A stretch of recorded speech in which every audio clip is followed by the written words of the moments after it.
Hello, this is DVKT Math. In this video, I'm gonna show you how to find I to the ith power. I is the imaginary unit, square root of -1.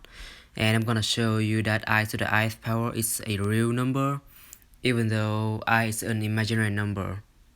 So first we need to know that for every complex number z can be expressed as r times e to the I theta. R times e to the I theta, where r is the modulus of z,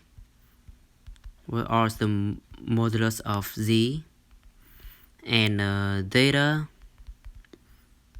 is the argument of z. Theta is the argument of z. So every complex number z can be expressed as r times e to the I theta, where r is equal to the modulus of z, which is graphically the modulus of a complex number z is the distance between the origin and the point of z when we graph z on the complex plane. Then the modulus of z is the distance between the origin and the point of z. And theta is the argument of z, and the argument of z is basically the angle. When we graph z on the complex plane, then the argument is the angle between the positive real axis, which is the positive horizontal axis, the positive real axis, the angle between the positive real axis and the line connecting the origin and the point of z. And the argument of z has many branches, because like when you rotate starting from the positive real axis, when you rotate counterclockwise, let's say pi radians, it's the same. You will end up at the same point as when you rotate counterclockwise 5 pi, no 3 pi, I mean 3 pi, 5 pi also works.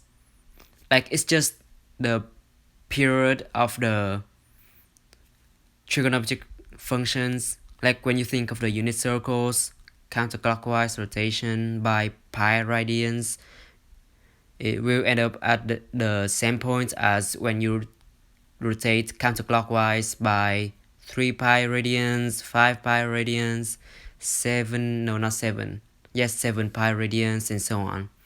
So the argument of z has many branches, and in this video I'm gonna show you how to find the I to the ith power using only the principal branch. Well, the fact that I to the ith power is a real number applies to all branches of arguments of z, but in this video I'm gonna show you how to calculate I to the ith power using only the principal branch. And by principal branch, I mean the principal branch of the argument of a complex number z is argument of z larger than negative pi. The argument of z is larger than negative pi, and it is less than or equal to pi. So this is the principal branch of the argument of a complex number z, larger than negative pi and less than or equal to pi. So now we need to express I as the form. We need to express I as the form r times e to the I theta, and I is equal to e to the power of I pi over 2. E to the power of I pi over 2. Alright, so every complex number z can be expressed as z equals r times e to the I theta. And for I, so r is the modulus of z, which is the distance from the origin to z, and r is equal to the modulus of I, which is the distance from the origin to I, which is 1. And theta, remember we're using the principal branch, so it should be between negative pi and pi. And theta is the angle between the positive real axis and the line connecting the origin, and z. Here is I, so the angle between the positive real axis and the line connecting the origin and the point I, that angle is 90 degree or pi over 2 radian, and pi over 2 is between negative pi and pi, so it's in the principal branch. Like, if we don't choose the principal branch, then the argument of I can be 5 pi over 2 or 9 pi over 2, 13 pi over 2, and so on, because it's 2 pi periodic.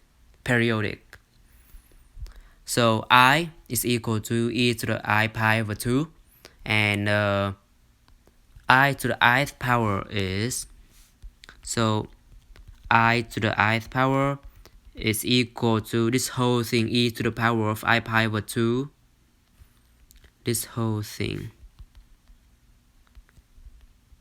copy and paste that whole thing to the power of I, and then we can use the exponential rule, e to the power of I pi over 2, everything to the power of I is e to the power of I times I pi over 2, and that is I squared times pi over 2, and I squared is -1. So the result is, our final answer for I to the ith power is I to the ith power equals e to the negative pi over 2. E to the negative pi over 2.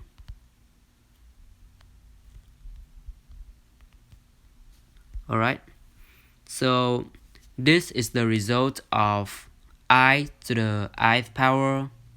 I to the ith power is equal to e to the negative pi over 2. This is the result for the I to the ith power when we choose the principal branch of the argument of the complex number.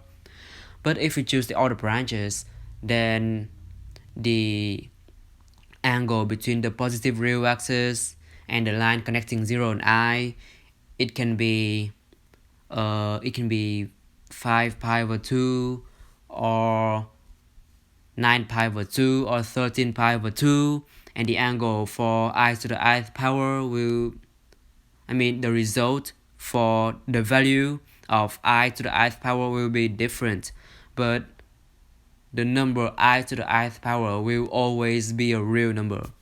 Like, for example, if you choose the argument of I to be 5 pi over 2, for example, then I to the ith power will be e to the negative 5 pi over 2, and it's still a real number. So if you like my content, please like this video and subscribe to my YouTube channel, and please also follow my Instagram math page with the same name, DVKT Math, and thank you for watching.